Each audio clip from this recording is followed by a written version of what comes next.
I mean, I look around and I see people, who say that they're on the right and they're like against this, like the American conservative crew, um, the Tuckers and the this and then, like they're actively against, U.S. Israel Saudi peace.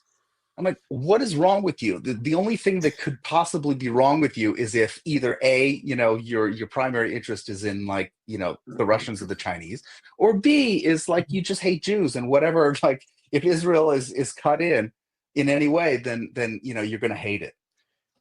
Because to me it's such like an unambiguous good for humanity in the world. I mean, wouldn't that be great? The only people who would be pissed are, the Chinese, the Iranians, and then maybe the Russians. Well, I think we should actually work towards working with the Russians. Like what'll bring peace is economics. Like the reason it's gone on so long with China is we trade. Like imagine if we didn't have any trade agreements with China, how fucked up it would be right now. Like the reason commerce is the way around it. Now, Russia has a lot of resources we could use, Europe can use. We have a lot of resources they can use. And instead of them trying to build up their own equivalent or replacement for the dollar, instead of Russia, bad, Russia's been, since I was a child, Russia's been painted as the evil person. You guys remember Rocky IV? You got Drago. He fucking killed Apollo Creed, dude. That pissed me off. I was ready to go nuke Russia. I was like, dude, you killed Apollo Creed. Came out to come into America, had the little dance, then he's dead. Right. So Russia has always been the boogeyman. Russia is always the boogeyman. My thought is, I don't think Putin's irrational. You want to know why? Because he's still fighting that war. He can end that tomorrow. I don't think people understand. Russia is actually being very conservative in their fighting. They have nukes. They have a lot of weapons. They've been provoked to nuke it. For shit's sakes, we blew up an Ukraine, US, whoever you want to blame it on. We literally blew up an oil pipeline, polluted the ocean more than any event in history, and then blamed it on Russia. Like he's going to blow up his own pipeline. So Russia's actually been decently chill considering what they want out of this situation. What do you guys think? Nobody wants to touch Russia. You want me to go? I'll go. Yeah, go for it, man. Because I'm a very for those of you if you're new here, I'm a very big realist. There's no reason why to say, well, Russia bad, we shouldn't be friends with them. Do you know how many bad people we do business with? I mean, it's just that's not a disqualifier to do business with America.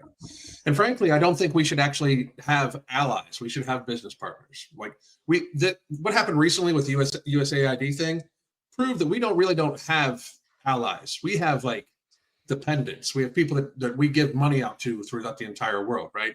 The only people that we give money to that doesn't really need our money, that wouldn't be a phase, would be Israel. Like Israel doesn't really need our money. But I just think that the concept that we can stay enemies with Russia, where does that go? I would rather have Russia in a half hug. We're doing that thing where two guys they shake hands and touch shoulder. They don't really like each other that much. They give each other a little pat, and you're like, they don't like each other that much, but they can deal with each other. That's what we need to be doing with Russia. Because if we don't do that with Russia, China's going to do that with Russia. And I mean, and that gets to be a problem right there. Because they could fuck up a lot of, if they just decide, if it wasn't Putin, if it was maybe a more aggressive person, which a lot of people don't realize is a very high possibility for after Putin is a much more aggressive person.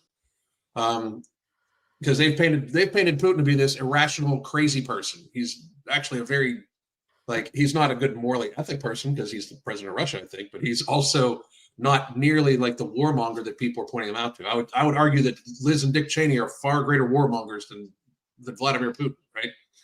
I just think that if we don't try to work this thing out with Russia in some way, that could spark the major problem that we're going to have. And the major problem we would have is a very deep alliance between India, Russia, and China. They could control a massive portion of the world GDP, and that could cause big problems for everybody. And Russia wants to be our friend. No matter how much they've been fucked over by NATO, they still want to be our friend.